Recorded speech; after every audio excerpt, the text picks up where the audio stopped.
Hey money makers and wheel shakers, I'm Nick. Welcome to another episode of Nick Fuel.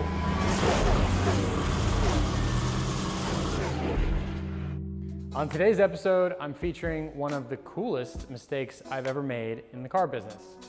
This is the 997.1 GT3 RS in RS Green. In late 2006, Porsche decided to give us something the rest of the world was already getting, a real RS car. In Europe, you could get and buy a 964 RS, and then even when the 996 GT3 came out, Europe got an RS, we got nothing. So 2007, you could finally buy yourself a real GT3 RS car, and it came in some pretty cool colors. It also came equipped with a 3.6 liter flat 6-cylinder motor producing 415 horsepower, and it was matched to an only 6-speed manual transmission.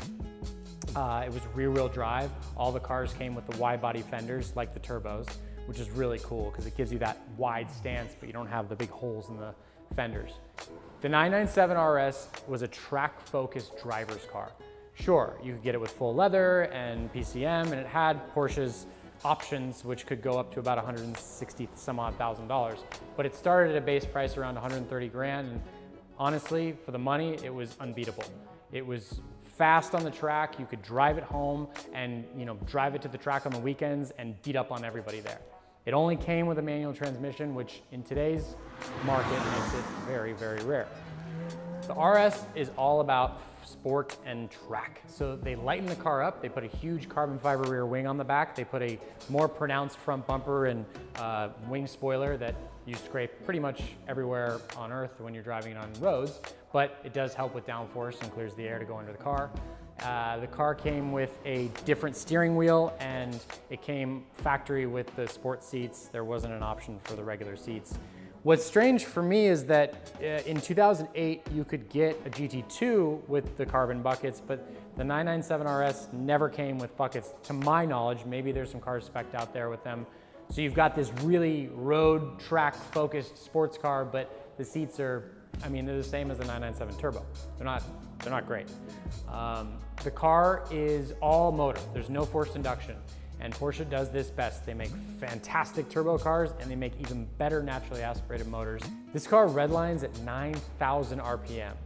And when you get to the top of the power band, anywhere near there, the car sounds magnificent.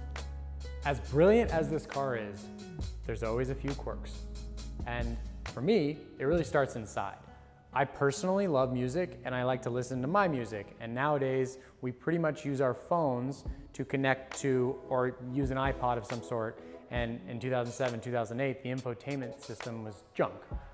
If the navigation disc did work, it took you the wrong direction. And this car has no Bluetooth function at all, so you cannot stream your own music, which is kind of a bummer if you're going on a really fun road drive and you want to listen to your jams. Now, purists may not want that, I do. There's also the ride height issue. This car looks incredible because it's low, it's pronounced, sitting on the ground, and you better have a few of these front spoilers parked in your garage alongside the car because you're going to tear them up. In 2007 and 2008, the cars did not come with a front axle lift option.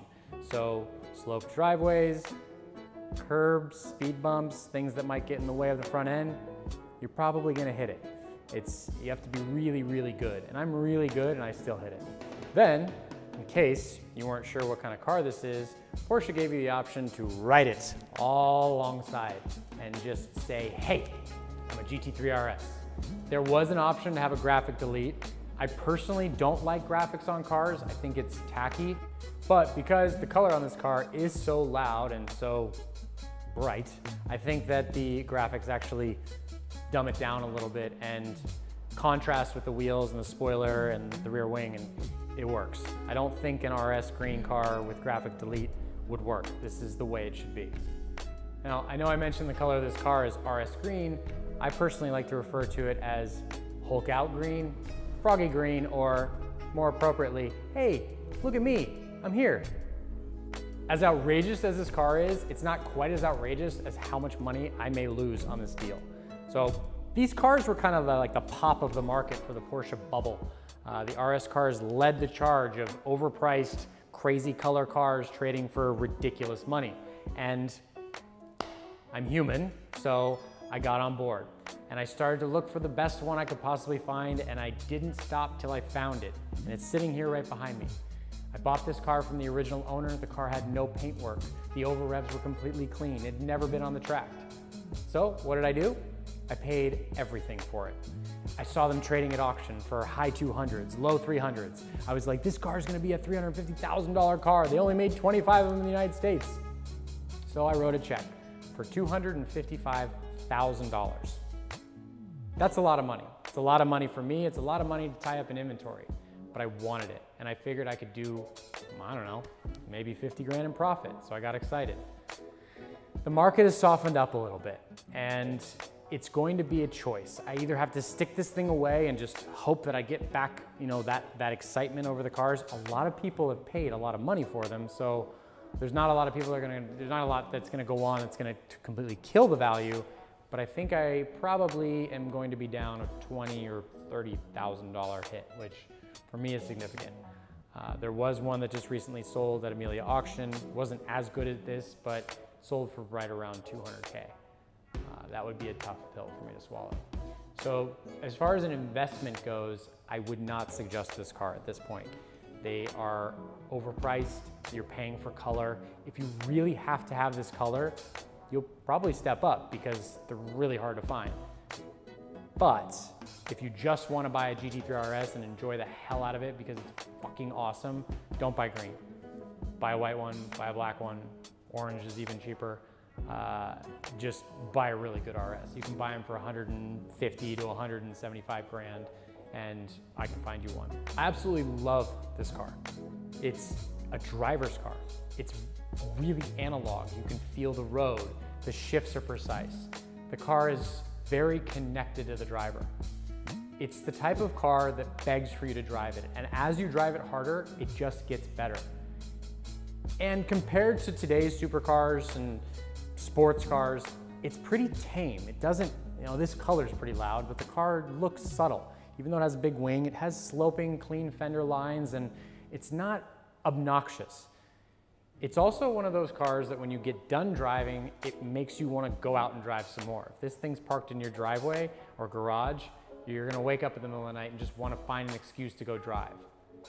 And that's what I really love for a car to do. Make you feel something. If you're looking for a GT3 RS to purchase, this is probably the best one in the country. And if you're not afraid of RS green, this is the best one. They only brought 25 to the United States. The GT3 RS is not that hard to find. You can probably find one on eBay or Auto Trader or whatnot. I know a few off-market cars if you're looking for a different color, but they're great. I highly advise you put one in the driveway. You will absolutely not regret it. So, if you're looking for a GT3 RS or any other car, just hit me up. And if you've got a car to sell, maybe I'll buy it.